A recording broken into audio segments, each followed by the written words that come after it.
मैं अजित आनंद institute of mathematics पाईएम नई दिल्ली से। आज हमारे पास एक स्टूडेंट आए हैं जो हमारे यहाँ से पढ़ लिए थे, चले गए थे और फिर इनका जीआरएफ हुआ है, तो यहाँ आए हैं हम लोगों को मिठाई खिलाने के लिए, आशीर्वाद लेने के लिए। बताओ, अपना इंट्रोडक्शन दो। मेरा नाम गरिमा गोला है। मैंने अपनी ग्रेजुएशन और पोस्ट ग्रेजुएशन आगरा यूनिवर्सिटी से की है। देन मेरा जेआरएफ ऑल इंडिया रैंक 120 हुआ है। और ये कौन से एग्जाम में हुआ था? सर दिसंबर 2025। अच्छा, रिसेंट वाले एग्जाम में। यस सर, ये मेरा सर थर्ड अटेम्प्ट था। थर्ड अटेम्प्ट था। पहले आप नेट के जेआरएफ के बारे में सोचे कब, कैसे प्लान किया इसको? सर ये मैंने सर ग्रेजुएशन में सोचा था। जो ग्रेजुएशन में जब प्रोफेसर्स पढ़ाने आते थे तो उनके थ्रू मुझे थोड़ा आइडिया लगा। मैंने ग्रेजुएशन करने के बाद कि उसी पीरियड में? सर उसी पीरियड में, उसी ड्यूरेशन में सर ने बताया था। एक बार अपना, मेरे प्रोफेसर हैं मैथ्स प्रोफेसर, तो उन्होंने एक बार अपना इंट्रोडक्शन दिया था कि मैंने अपनी नेट की तैयारी की थी, तब मैं ऐसे यहाँ प्रोफेसर बना हूँ। और पाईएम इस कोचिंग के बारे में कब पता चला? सर ये मुझे ऑनलाइन देखकर उस तरीके से पता चला, ऑनलाइन देखा था मैंने। अच्छा, तो इसके यहाँ आने से पहले आपने वीडियो देखा यहाँ का, और तब कोई पुराने स्टूडेंट मिले? सर पुराने स्टूडेंट नहीं मिले।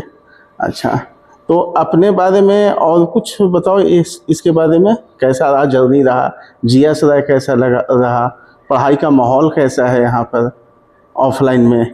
सर बहुत बढ़िया है यहाँ का जीएस राय का माहौल, पढ़ने का और यहाँ रहना खाना पीना सब अच्छा है। और कोचिंग पाईएम बढ़िया है, सब स्टाफ फैकल्टी टीचर्स सब हेल्पफुल है और बहुत गाइड किया, बहुत सपोर्ट किया। तो क्लास तो कैसी चलती थी? कितने बजे से कितने बजे तक क्लास होती थी आपकी? सर क्लास तो बहुत लंबी चलती थी। जब मेरी पहली क्लास लगी थी वो सिर्फ सर 10 बजे से लेके 4 बजे तक लगी थी आई थिंक। फिर उसके बाद सर आनंद सर ने जिस तरीके से मेहनत कराई है, 9 बजे से 9:30 बजे से या 9 बजे से क्लास लेते थे, और कभी 6 बजे कभी 7 बजे रात में, बीच में थोड़ा ब्रेक भी देते थे लंच में। तो इतनी लंबी क्लास एडजस्ट कर देते थे आप लोग? सर आनंद सर करवा देते थे। करते कोई नहीं है, करवा दिया जाता है। अच्छा, उसके बीच में क्वेश्चन वगैरह होते रहता है, कंफर्टेबल रहता है क्लास, कैसा हेक्टिक रहता है? नहीं सर, मुझे कभी हेक्टिक नहीं लगा, मुझे एकदम कंफर्टेबल लगा और बहुत मजे आते थे पढ़ने में। अच्छा, तो उस पीरियड में क्वेश्चंस वगैरह लेते होंगे, आप लोगों को टाइम देते थे करने का? हाँ जी सर, मिल जाता था। अच्छा, तो ये जीएस राय में कैसा रहा, और बाकी कलीग्स का आप लोग डिस्कशन वगैरह करते होंगे या कुछ? हाँ सर, ये क्लास ओवर होने के बाद फिर अपने पीजी में जाकर हम ग्रुप स्टडी भी करते थे, सब फ्रेंड्स वगैरह मिलकर डाउट क्लियर करना और ये क्वेश्चन पूछना, क्वेरीज जो भी निकलती थी पहले हम आपस में ही सॉल्व करते थे, और जब नहीं आता था तो फिर हम सर से पूछते थे।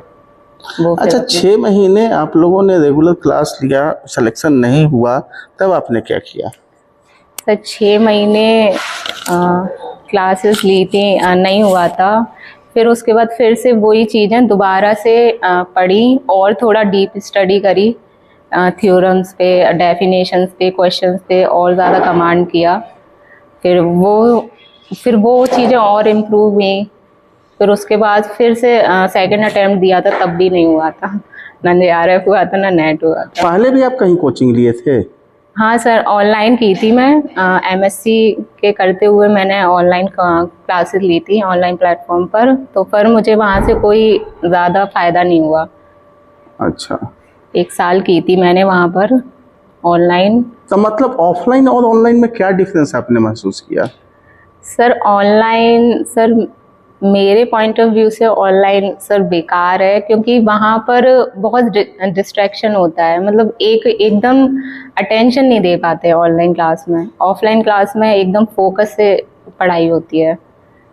टीचर का भी कांटेक्ट रहता है, कांटेक्ट रहता है, वो ध्यान जैसे हम लोग यहाँ पर तो आप देखे ही होंगे कि हम लोग जो देते हैं वो ऑफलाइन ऑनलाइन सेम क्लास रहती है, जो ऑफलाइन में है वही लाइव में है। तो इस फॉर्मेट का क्या फ़ायदा होता है कि रिकॉर्डिंग भी मिल जाती है बच्चों को, तो वो उसका कुछ फ़ायदा रहता है कि ऑनलाइन क्लास अलग रखनी चाहिए ऑफलाइन से? सर ये फिर सर स्टूडेंट पे डिपेंड करता है, अगर वो ऑनलाइन में कंफर्टेबल है तो उसके लिए बेटर है सर।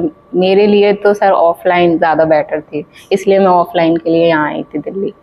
अच्छा, अपने जूनियर्स के बारे में कुछ बताइए कि कैसे तैयारी करनी चाहिए, जो तैयारी एक बिगिनर्स को, जो स्टेट यूनिवर्सिटी से एमएससी किए हैं जैसा आपने किया, तो वहाँ से करके फिर आप उसने ये किया, तो आप उसके बारे में थोड़ा सा बताइए, अपने स्टूडेंट जो जूनियर्स आने वाले हैं या आएंगे या जिन्होंने अभी अभी एमएससी किया है उनको।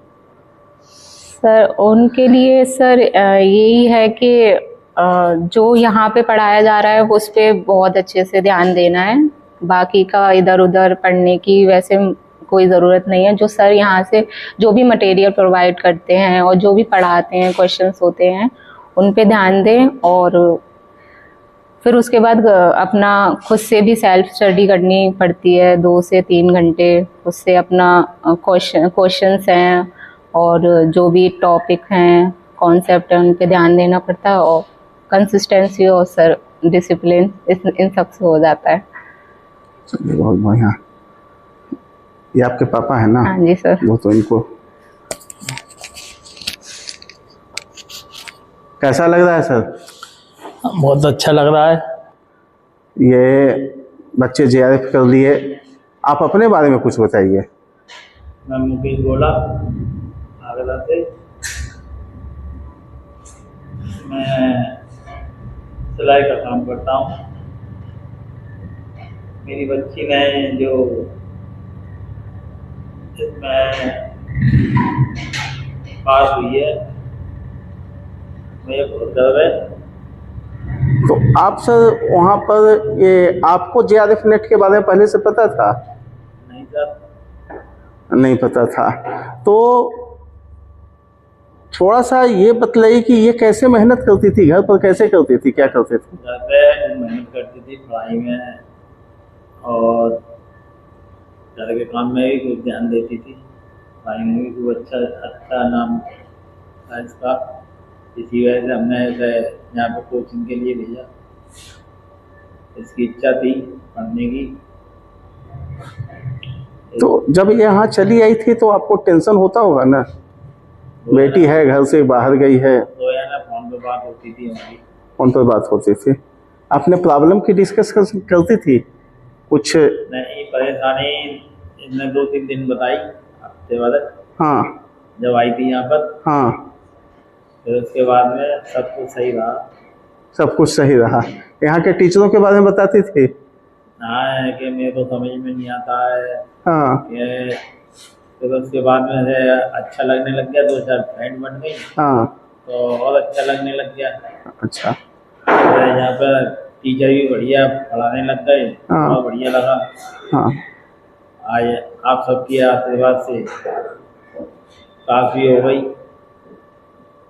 आपके मेहनत की वजह से आज मेरी बेटी ने भी नाम कमा लिया। चलिए बहुत बढ़िया।